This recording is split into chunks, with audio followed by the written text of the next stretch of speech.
Hello, good morning and welcome to Glasgow Rangers Nation with me, your host Owen James, the channel that brings you your team every single day. Guys, we're here to talk this morning about, we're talking about the Takeover. So that news came out yesterday. We're talking about the benefits and what we've heard so far. We're also going to talk a little bit, obviously, about the situation with the team at the moment, Barry Ferguson, and some of the comments that I've read and heard. I want to address some of those. We're also going to talk, obviously, a little bit of a look ahead to Thursday's game, the Europa League tie against Jose Mourinho's Fenerbahce out in Turkey. Going to be an interesting one, that in a very hostile atmosphere. I'll just sort my hood out there. Right, guys, it is, what day is it today? It's Tuesday.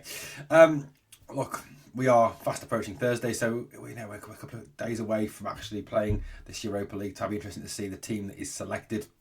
Obviously now, Danio's available, Hadji's available, and Ciala's available, all added to the European squad. So we'll have a look at that as well. But you know what? Please, obviously, smash that sub. Come and help the channel out, to help the channel to keep on growing, to become one of the biggest Rangers channels out there. I'd love Glasgow Rangers Nation to be the Rangers version of the United Stand, of Redmen TV, of AF TV, etc., etc. So, look, where do we start? We start with the Takeover. Look, that's where all the interest is, and that's a bit of happy news, isn't it? It's difficult to find happy news at the moment, isn't it? You sit there. I'll tell you something, when I sit and I come up with see these videos, and I scroll through stories, I scroll through, loads of different websites and look at different things and kind of try and find positives. And sometimes it's really hard at the moment to find the positives, isn't it? Because, things are not great at the moment. We're 16 points behind Celtic. We're out of the Scottish Cup in pretty ignominious fashion that we went out of that. We are out of the we obviously lost the League Cup final. Yes, we've still got the Europa League, but look, as Chris Boyd said, Europe's kind of an extra, it's a bonus, it's an add-on, isn't it? It's like the special sauce on the side, isn't it? That you can add to make the meal a little bit better. But the meal is the Scottish football. That's your bread and butter. That's your meat and two veg. That's your tatties and mince, isn't it? That's what you want to get in you. But this season it's not been right, is it? We've been living on rice and peas and meager rations. But look, the Takeover brings hope. It brings a lot of renewed hope, doesn't it? Parag Marathe, who has an absolutely outstanding record in sports management. He's worked with the 49ers as Vice President of Football Operations. His work as Chairman of Leeds United Chairman. His work, obviously, as well, with the 49ers Enterprises. The guy is phenomenal. He is a man who knows an organisation. He knows how to work the organisation. He knows how to develop the organisation in terms of, number one, bringing in alternative revenue streams. Number two, looking for sponsorship deals.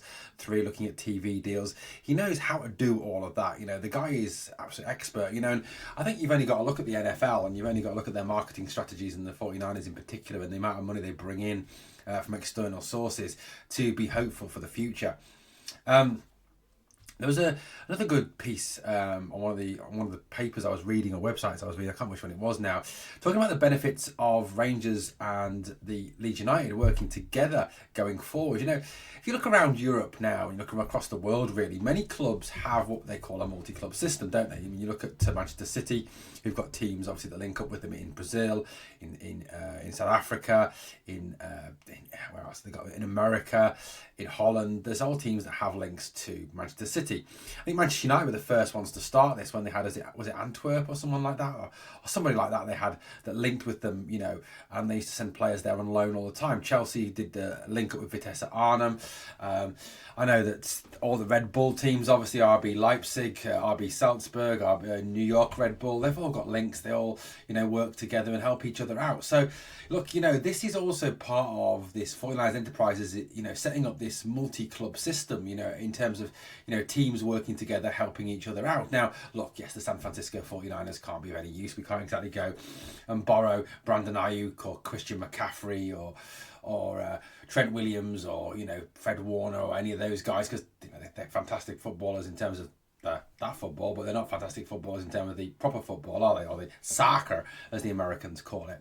But work with Leeds United, that is something that we could certainly look at. Now, one of the situations that was being discussed was, in terms of, look, I mean, I don't, I know that there's been a kind of concern, worry, that some people have said that, because, Leeds are probably going to be a Premier League club in the 2025-26 season. They're top of the Championship at the moment. There's a strong likelihood that they get promoted back to the Premier League. They become a Premier League team, and obviously the Premier League is the strongest, biggest league in the world. So there's obviously was that worry, wasn't there? That the 49ers are buying Rangers to become a feeder club for Leeds, or to become a kind of trial club for Leeds, and that was the worry, wasn't there? And Parag Marathe has kind of come out and dismissed that and said that's not the case at all. All these clubs will operate independently of each other. They're not there to be feeder clubs. They're not there to to be trial clubs or B teams or anything like that. So obviously that was reassuring, but one of the things that has been suggested, and look, I've got no objections to this at all, because, and it's difficult to put this without sounding like you're kind of demeaning one side over another, but it's an opportunity for us to, number one, get young players from Leeds United and take them on trial and take them here on loan and use them on loan. Realistically, when you've got a club like Leeds who have a substantially larger budget than us, and will always have a substantially larger budget than us because of the fact they play in the English leagues, the whole PSR requirements, FFP requirements, enable them to carry more money because of the fact that, the revenue down there is so much greater.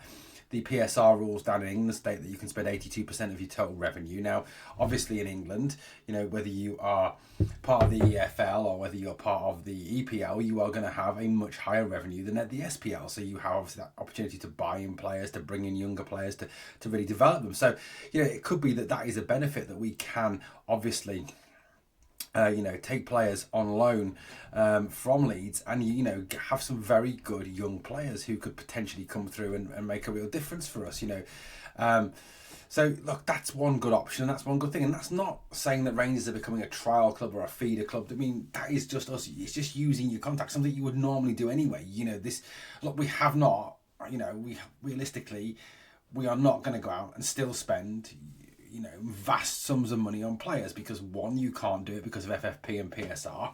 The revenue streams into Scottish football are not to the level where you can go out and splash 8, 9, 10 million pound on one player, another 10 million on another 10 million, basically go and spend 80 to 100 million pound on players. Just not possible at the moment. It doesn't happen. So, we are going to look to the Premier League. You can get some good youngsters from there. Leeds obviously is part of us. We can get that now.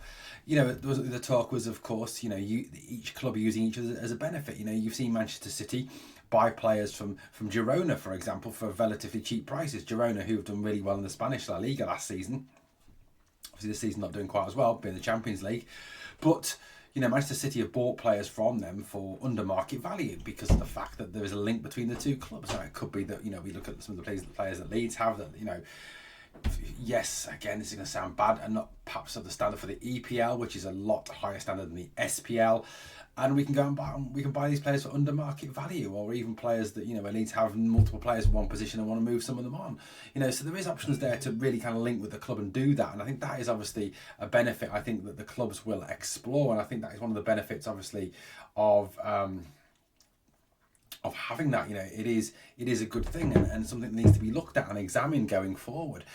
I think there's been a lot spoken, hasn't there, about money this, money that. Now, yes, the 49ers enterprises and Andrew Kavanagh come to this club with a lot of money. They are very, very rich individual groups. The 49ers are one of the most wealthiest franchises in the National Football League. They're valued at $9 billion over there.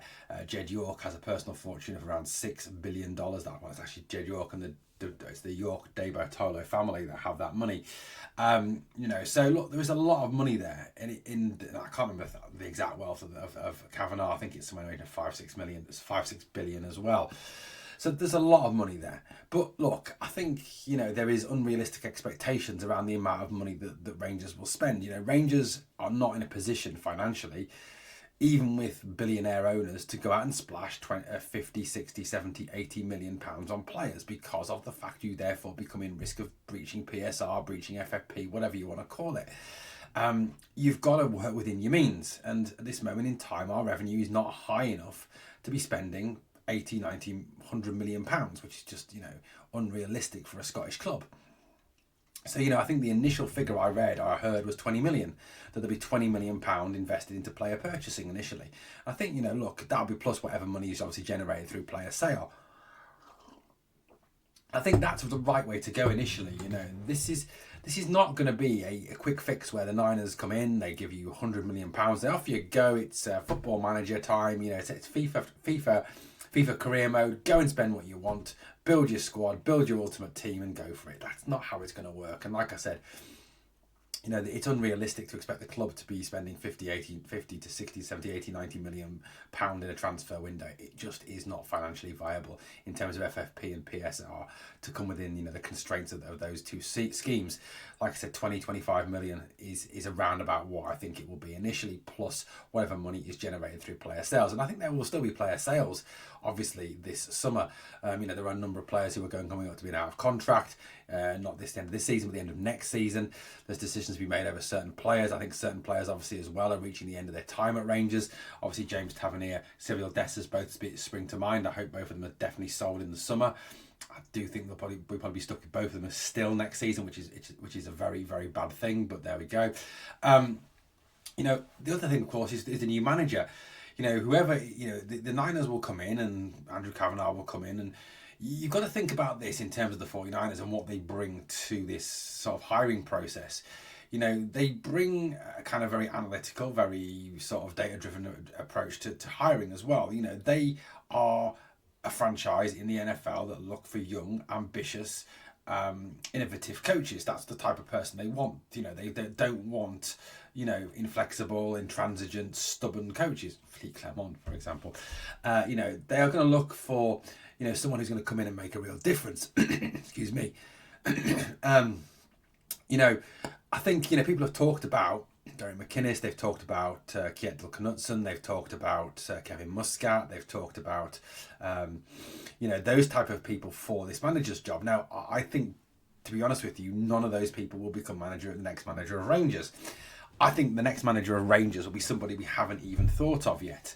I think it won't be a Scottish manager, it will be a foreign manager. And, people talk about that's the wrong way to go. Well, I don't think it is. If you look at the success that has been had by other teams with foreign managers now, it is not unrealistic to expect a foreign manager to come in. I think the Niners will look for someone who is, like I said, young, innovative, has fresh ideas, can change things around, has multiple plans to overcome things. That's the type of coach they go for. You look at the types of coaches they've hired for the 49ers, Kyle Shanahan, for example, Robert Salah, Gus Bradley. These are all guys who are coming up with, they're innovative, they think outside the box. I mean, Salah is just a bundle of energy. That's something else they go for. So is Shanahan. So, that's something else they're going to want to see on the sidelines. Someone who has energy, someone who transmits that energy to the players. And that's what we're going to look at, I honestly believe. And I think we'll be looking in a different market for a coach. We won't be looking in that market of the pre-expected coaches, shall we say? The Lampards, the Knutsons, the McInneses, the Muscats, those type of coaches. I don't think that's the market we'll be shopping in this time. As well, the Niners have money which they are prepared to pay. I think compensation, obviously, so it means buying a manager out of his contract. I think that is also something that is now more an option than it was before. And I think we're being very kind of judging this managerial process and the hiring process based on previous expectations of this club and previous financial expectations on this club. So look, I do believe that we will go for something slightly different and something slightly out of left field or out of another box, entirely to the one we've been looking in so far. Look, that's where I kind of see things at this moment in time. Now, I want to kind of talk about the Barry Ferguson situation, Barry and Neil and Billy Dodds and Alan McGregor. I've got to say, I've read some very bizarre things online. Very bizarre. People are automatically already calling for, Ferguson to be sacked, getting rid of Ferguson. He shouldn't be in charge of the team, blah, blah, blah. I want to kind of give my take on this, just an initial take. I think it's very, very, very early to criticise him, And I think criticising him and saying, look, he's not fit to do the job, etc., etc. just a waste of time. It's an absolute waste of time. Look, I mean, we've got to deal with the reality of this situation, and it's not accepting mediocre, it's not accepting failure, it's accepting where we are at this moment in time. You know, at this moment in time, we are 16 points behind Celtic. We are not going to win the league. The league is done and dusted. We will finish second, more out of the fact that everyone else is so shit in this league, rather than the fact that we're any good. We're out of the Scottish Cup. We obviously lost the League Cup final, so that's gone as well. There is nothing left to play for. I mean, we're not going to win the Europa League. Let's face facts. Even if we were to get through against Fenerbahce, we're probably going to get beat by Atletico Bilbao or AS Roma, who are both fantastic football clubs. Athletic Bilbao, for example, have a lot of the very good young Spanish talent from the Spanish national team that's just won the Euros.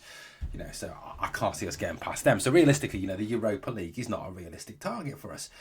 So the season's done. It does not matter. Nothing matters. This is now about, for me, assessing what we've got, assessing the players, assessing where we're up to with these players. Now, so I think that is the first situation. I think, like I said, calling him out, doing anything he's saying, it's just utterly pointless. It is an utterly pointless exercise, and you can do it till you're blue in the face. And look, if you want to do it, feel free.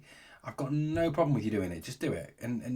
But just realise where we are as a team at this moment in time. It changes absolutely nothing because the season's over. It's done. Okay, we know as well that this man is not here long term. He is here for the 12 games that are remaining this season. How many games are left with the Europa League and obviously the league games? How many games are left? That's how long he's here for.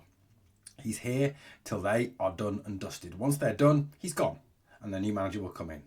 So again, there is an end date there for this manager, and he knows that, and the players will know that as well. So obviously that limits what he can do. Next thing, you know, he's had probably 2-3 training sessions with the players. So to say that you're going to see a major sudden change, a major difference in this team that was playing turgid, boring, passive, non-aggressive, dreadful football with lacking any confidence, is suddenly somehow miraculously going to change after 2 or 3 days with Barry Ferguson is just living in cloud cuckoo land.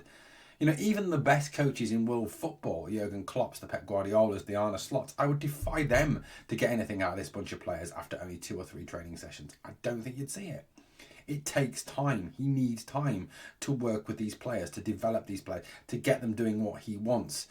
People have criticised his team selections, me included, but, you know, in the cold light of day, reflecting on where we are with this, yes, he is probably going to go with very similar teams to what we've played at, you know, pre-Ferguson, obviously this new era that we're currently embarking on, because he hasn't had time to assess the other players. He hasn't had time to assess what they're really like. Yes, he's perhaps done it as a pundit, looking at it from the outside, but once you're inside the Ock and Howie, once you're looking at the training sessions, looking at the players, judging their attitude, judging them, you know, you may get a very different impression of them. So again, it's going to take time for him to assess what he's got. And I think to believe that he's going to come in and suddenly just rip up the playbook, rip up the team and go, right, okay, we've got Motherwell today. So the team is Mason Munn, we haven't got another right, Dujon Sterling, let's say he's fit, John Suter, Clinton and Ciala, Ridvan, Connor Barron, Bailey Rice, Nico Raskin, Finley Curtis, Paul Ncio and Hamza up top. It's just never going to happen. It's not going to happen. He's not just going to throw the baby out with the bathwater straight away. He needs time to look at this and judge these young players that he wouldn't have had a lot of experience of. Why?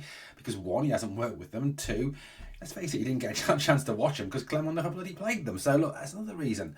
So I do think this whole situation is a little bit, now this over time I might be proved wrong, that he doesn't want to play them, that he's risk averse as well. He doesn't want to give the youngsters a try, and that's something we'll find out in a couple of games, 2, 3, 4 games time, or once he's had time to work with the playing squad. So that's something else we need to kind of hang fire on slagging Barry off for. You know, I think the other thing that I've kind of read in terms of expectation with Ferguson, you know, is this whole situation around, you know, like I said, he should be getting rid of Tavernier as captain. Yes, I believe he should be getting rid of Tavernier as captain, but again, he's in no position to make that decision because he's a temporary manager. He's only here short term. Now, it may be, and I hope this is not the case, but let's say, for example, in at the end of this season, some manager comes in and decides that he wants to keep James Tavernier in, and he wants James Tavernier to be captain because he's club captain. You know, a non-permanent manager realistically cannot make that decision. So Barry can't make that decision. He's got to kind of run with what he's got.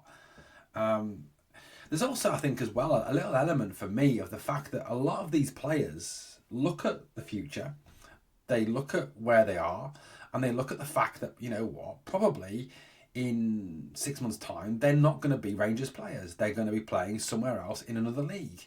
And they've kind of just given up. They've reached that point where, well, you know what, it doesn't matter. I'm not going to be here. I'm not going to be playing here. I'm going to get another club. I don't want to get myself injured and risk my chances of getting a move. So what's the point? What's the point? And I think there's a lot of players that have genuinely just down tools. There's nothing left to play for. That's part of it. There's no trophies to be won. Let's face it, that's what players are inspired by, trying to win trophies. Yes, I know it's their fault they can't win the trophies, but they've kind of reached that point now for me where they've kind of gone, it's over, innit? So what's the point? Let's just give up. Let's just think about what we're going on holiday in the summer, who I'm going to play for next season. That's where we're kind of at, I think, with some of these players, and they've kind of just given up. And yes, I think if that's the case, they should be dropped. And that may be something that Barry does in the long term. I don't know. I don't see it every day. I'm not at the training ground. Okay? So that's just my personal take on it. You may think I'm talking a load of shit, and if you do, please put it in the comments. Feel free. But I'm just trying to get a sense of perspective on where we're at this moment in time as a football club, you know, as a team, moving forward, where we are. And yes, there is a lot of work to do at this football club. It is not in a good place. Financially, poor. Board management, poor. Squad management, poor. Players, poor.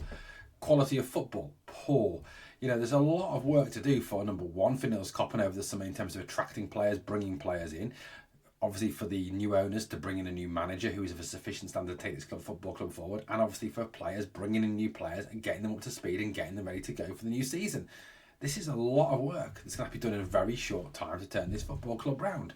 Now, I've got no doubt in my mind that the new owners, knowing what I know about 49ers Enterprises, knowing what I know about the work they've done at Leeds, the work they've done in America with the San Francisco 49ers, I think they're very, very good. They're very good at this. They know what they're doing.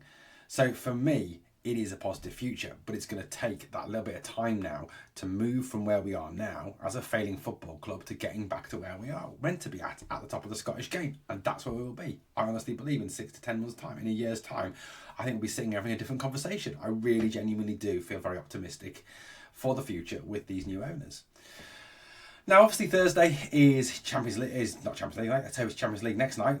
Let's hope it's Tuesday, Wednesday, Champions League for Rangers next season. But let's talk about the Europa League. We are obviously playing Fenerbahce away in Turkey on Thursday night, and it is going to be a very hostile atmosphere out there in Turkey. Never an easy place to go. Never an easy place to put up shop and try and win the game. You know, and also we're coming up against someone who is an absolute expert at winning in Europe.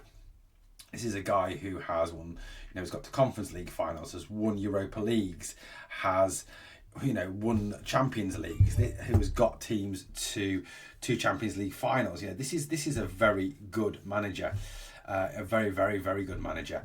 You know, he is currently sitting second in the Portuguese Super League, some 4 points behind Galatasaray, who have yet to lose a game this season. That's how phenomenal a season Gala are having. But, you know, you look at the form that Fenerbahce are in. They won 3-0 last time out against Antalyaspor. They beat Gaziantep 4-1 in the Turkish Cup. They drew 0-0 with Galatasaray away at Galatasaray, the unbeaten league leaders. That's a pretty impressive result. No doubt Mourinho parked the bus for that one. That's something you've got to be wary of, obviously, going back to Ibrox next week. You know, if Fenerbahce have the lead, let's face it, Mourinho is the archetypal expert at parking the bus. They obviously drew 2-2 away with Anderlecht. They beat Kasim Pasa 3-1. They beat Anderlecht 3-0 at home in the Europa League. You know, and they've got a pretty decent team. Yes, some of the players on that team are older players. Yes, they are. Of course they are. You know, but they've got Milan Skriniar, who is an older player. They've got Fred, who is an older player, ex-Manchester United. They've got Dusan Tadic, ex-Southampton. They've got Edin Dzeko, obviously ex-Manchester City. Kostic, another older player. Osai. They've got some very talented players. They play a 3-4-1-2 formation.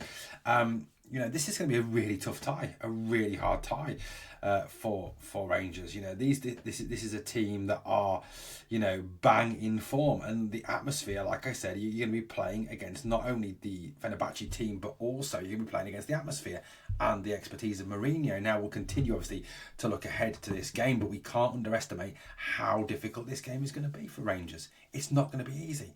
It's going to be a tricky game. And yes, the season has kind of come down to this being the only thing left to play for, but getting a sense of realism. Our form at the moment is absolutely awful. The players are not in a good place, and this is I think the first real massive away test we've had in this competition. You look at the away ties that we've had so far. We went to Malmo and we won, but Malmo weren't a great side. We went and drew with Olympiacos away in Piraeus, which that is a pretty impressive result. We're going to have to kind of summon similar levels of performance as the Piraeus game to the Fenerbahce game, because I think Piraeus is a very hostile place to go as well.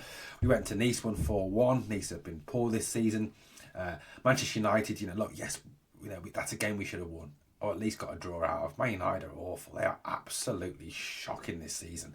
Knocked out of the FA Cup on Sunday on penalties to Fulham. They've got nothing left to play for but the Europa League as well, and realistically, I can't see them going much further in that either. I think they're going to struggle to qualify from that. I think of the two English teams in the Europa League, you're looking at probably, I would say, Tottenham being more realistic has been a competitor to win the Europa League. But they play against Sociedad. You've got to say, well, Sociedad have got every opportunity to knock Manchester United out. They're not great. So look, the away ties, this is going to be our toughest away tie yet. I honestly believe that this is going to be really, really tricky. You've realistically, I think if we can come away with a draw from Fenerbahce and take it back to Glasgow, then that gives us more hope. I honestly think if we were to lose in Turkey, if we were to lose 2-0, 3-0, whatever, then it's done, it's over, it's finished. They will come and they'll park the bus. They'll make it be difficult to play against. They'll spoil the game, slow the game as much as they can. They'll low block. They'll be like playing St Johnstone, because let's face it, Mourinho is the expert at it. He's done it in the Premier League. He's done it, he's done it in Italy. He's done it wherever he's gone. So, it's about on Thursday going there and getting, for me, the worst result I think we can come away with from Turkey is a 1-0. A defeat, that's the worst result we can come away with. Realistically, we need to come away with a draw. Ideally, obviously, a win. I don't think we will win.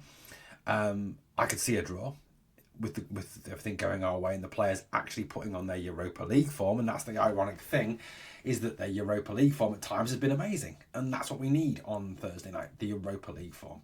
Well, guys, let me know what you think of the stories we've covered in today's video. Thank you very much for watching Glasgow Rangers Nation. As always, guys, it's been a pleasure speaking to you. You know what? I've got pretty crappy weight. I'm exhausted at the moment, guys. I'll be honest with you. I'm working ridiculous hours at work. So I've got a lot going on in the family. There's an awful lot going on in the family. On the family. My mum's quite seriously ill at the moment. She's day to day okay, but she is ill. There's got the family situation. There's a lot going on with the family. It's a lot at the moment. But you know what? Talking to you guys, working with you guys, listening to you guys, reading your comments, it does mean a lot, guys. And it gets me through. And I want to thank you for that. It's fantastic having this channel. It's fantastic having our family. It's like a little Glasgow Rangers Nation family. It really genuinely is, and it means the world. And you guys have no idea how much it means to me. You really won't. I can't express in words. But thank you very much for watching. As always, please remember, we are the people.